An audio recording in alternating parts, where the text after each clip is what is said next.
To my YouTube channel. आज मैं आपके लिए जीव विज्ञान विषय का पाठ्य योजना लेकर आई हूँ, जिसका प्रकरण है अनुकूलन। आइए देखते हैं कि अनुकूलन के लिए पाठ्य योजना कैसे बनाएंगे।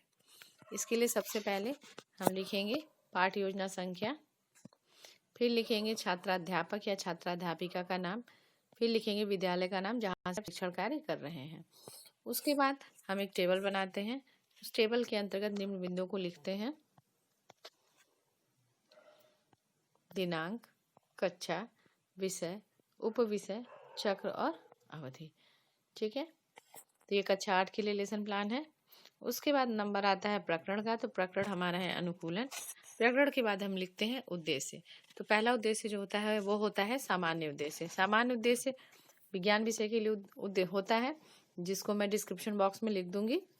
और दूसरा होता है विशिष्ट उद्देश्य। विशिष्ट उद्देश्य जो है ये 3 तरह के हैं। इस 3 तरह के विशिष्ट उद्देश्य की चर्चा करेंगे यहाँ पे: ज्ञानात्मक उद्देश्य, बोधात्मक उद्देश्य और क्रियात्मक उद्देश्य।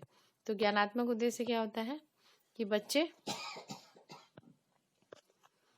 क्या करेंगे, अनुकूलन के बारे में ज्ञान प्राप्त कर सकेंगे और बच्चे विभिन्न जंतुओं में अनुकूलन का अंतर जो है जान सकेंगे। विभिन्न जंतुओं में अनुकूलन के अंतर को जान सकेंगे। ये हमारा हो गया ज्ञानात्मक उद्देश्य।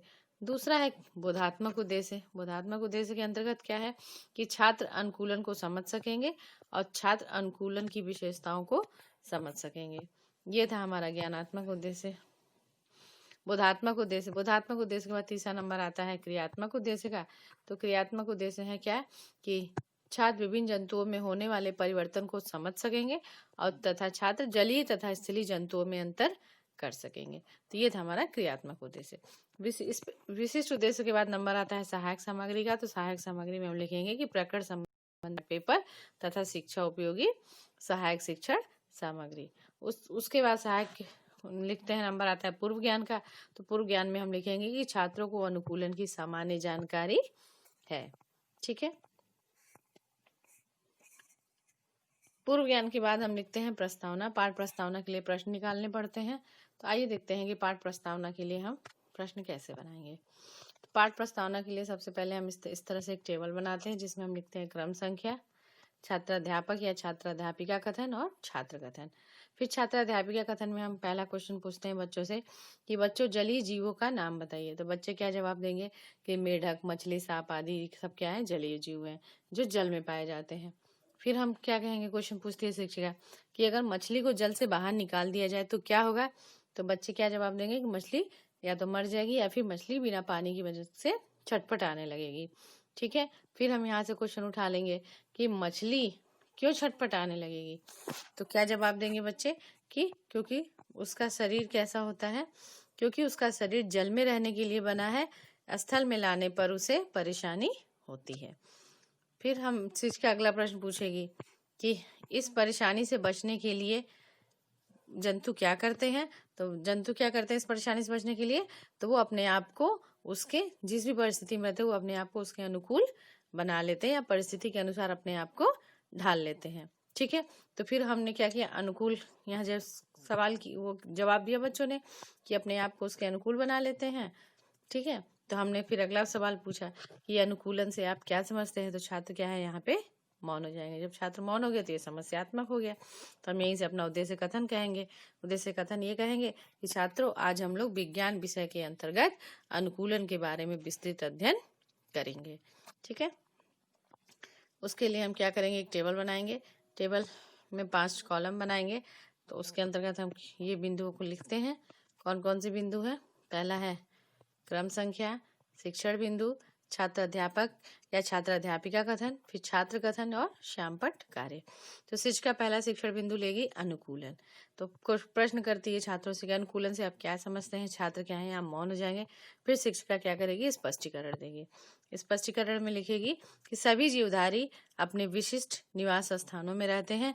यदि उनके निवास स्थान में परिवर्तन कर दें तो उन्हें कठिनाइयों का सामना करना पड़ता है। उपयुक्त दशाओं द्वारा वातावरण के अनुसार सभी जीवधारियों में शरीर को ढालने की क्षमता का विकास होता है, जिसे अनुकूलन कहते हैं। प्रत्येक जीवधारी एक विशेष प्रकार के पर्यावरण में रहते हैं। वे प्रायः 3 होते हैं। ये जो जीवधारी हैं ये प्रायः 3 प्रकार के होते हैं, जल, स्थल तथा वायु। इसी आधार पर जंतु तथा पेड़ पौधे जलीय, स्थलीय, उभयचर अथवा वायु होते हैं। ठीक है, साथ ही साथ हमने इधर ब्लैक बोर्ड पे भी श्याम पटकारे में भी लिख दिया कि अनुकूलन क्या है, और फिर अनुकूलन के आधार पर जो वायु जंतुओं को 3 भागों में बांटा गया है, जलीय, स्थलीय तथा वायु। ठीक है,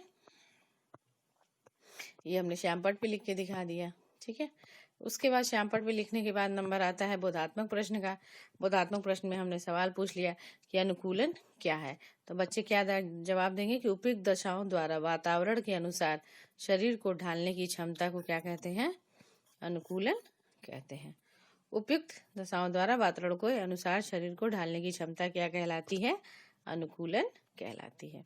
फिर दूसरा प्रश्न पूछती है शिक्षिका कि निवास स्थान के आधार पर जंतुओं तथा पौधे कितने भागों में बांट सकते हैं, तो कितने भागों में बांट सकते हैं, 3 भागों में बांट सकते हैं, जलीय, स्थलीय एवं वायु। ठीक है, तो ये था हमारा पहला शिक्षण बिंदु। उसके बाद दूसरा शिक्षण बिंदु आता है जलीय अनुकूलन। तो छात्रों से प्रश्न करेंगे कि जलीय अनुकूलन से आप क्या समझते हैं।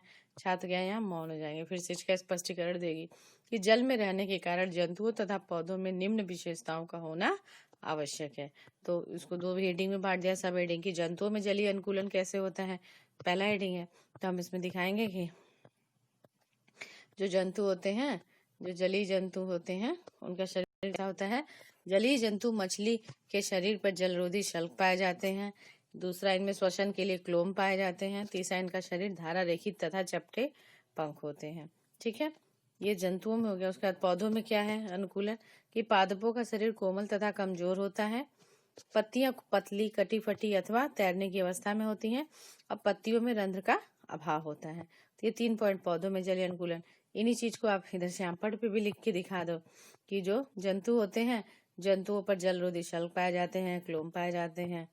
और पौधों में क्या हो गया कि पौधों का शरीर कोमल तथा कमजोर होता है, पत्तियां कटी फटी और तैरने की अवस्था में होती है। तो ये हमने श्यामपट पे लिख के दिखा दिया कि ये सारी चीजें होती हैं। एक साइड में बोल दिया हमने, दूसरे साइड में लिख के दिखा दिया। उसके बाद इससे रिलेटेड हमने बोधात्मक प्रश्न पूछ लिया। बोधात्मक प्रश्न में हमने पहला क्वेश्चन किया कि जलीय जंतुओं का शरीर कैसा होता है, तो छात्र क्या जवाब देंगे, धारा रहित होता है। फिर शिक्षिका ने दूसरा प्रश्न किया कि जलीय पौधे कैसे होते हैं, तो क्या जवाब हो जाएगा कि जलीय पौधे, इनका तना कैसा होता है, कोमल होता है, पत्तियां कटी फटी होती हैं। ठीक है, ये आंसर दे दिया बच्चों ने। तो ये था हमारा दूसरा शिक्षण बिंदु। दूसरे शिक्षण बिंदु के बाद नंबर आता है तीसरे शिक्षण का। तो तीसरा शिक्षण बिंदु है स्थलीय अनुकूलन। शिक्षिका प्रश्न करती है कि स्थलीय अनुकूलन से आप क्या समझते हैं। छात्र क्या हो जाएंगे, मौन हो जाएंगे। जब छात्र मौन हो जाएंगे तो शिक्षिका स्पष्टीकरण देगी कि जंतुओं तथा पौधों की विशेषताएं निम्नवत है। तो जंतुओं में दिखाएगी कि जंतुओं में स्थलीय अनुकूलन में क्या क्या है, कि इनमें प्रचलन के लिए 4 पाद पाए जाते हैं। श्वास लेने हेतु विकसित श्वसन तंत्र होता है।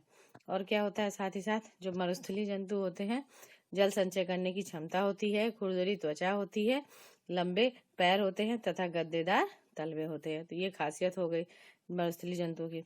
उसके बाद पौधों में क्या स्थलीय अनुकूलन है, कि स्थलीय पौधे अधिक जल में सूख जाते हैं और इनका तना मजबूत एवं पत्तियां चमकीली व फैली हुई होती हैं। ठीक है, तो ये अनुकूलन हो गया।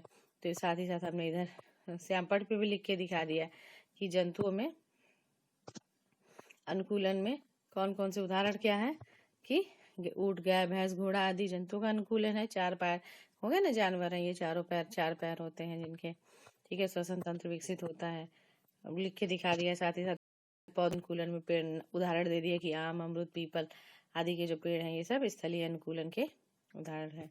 ठीक है, उसके बाद इससे रिलेटेड बोधात्मक प्रश्न पूछ लिया। शिक्षिका प्रश्न करती है कि स्थलीय जंतुओं में चलने के लिए क्या पाया जाता है, तो बच्चे क्या जवाब देंगे कि 4 पाद या 4 पैर पाए जाते हैं।